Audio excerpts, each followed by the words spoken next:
It's a stretch to say Dragon doesn't do stuff. It's a stretch to say people who are vouching for Dragon are actually excusing inaction. Dragon has done a lot. Dragon was at one point a Marine. Dragon at one point actually met with Vegapunk, one of the world's greatest scientists. Dragon actually created the revolutionaries. Dragon saved Kuma, Ivankov, and it's not even fair to say Dragon didn't save Ginny. We still don't even have the full scope of the story. And Dragon, from videos I've seen and comments I've seen, has done a lot to make sure Luffy was safe, despite Luffy going down a different path. And not to mention, Dragon actually physically saved Luffy before from Smoker, as we've seen. And also, not to mention, Dragon saved Sabo too. And Dragon trained Sabo as well.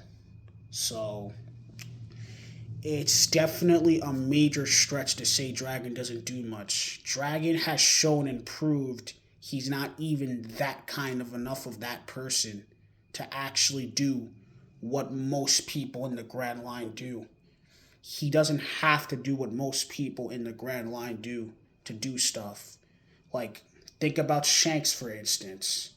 Shanks doesn't do much most of the time in that sense, yet Shanks saved Luffy, yet Shanks had a lot of duels, and yet Shanks does know a thing or two prior to the Grand Line, prior to the Great Pirate Era. And not to mention, Shanks is the reason why Luffy has the spirit he has now. Not to mention, Shanks is also the reason why Luffy has his devil fruit that he has now.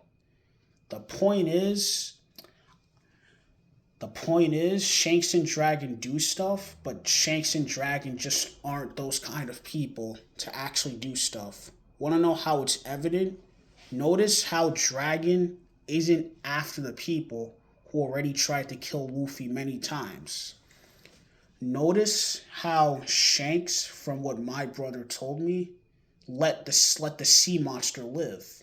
Notice how Shanks let Aikainu live, per se. And notice how, as far as we're concerned, even let the likes of Kid live.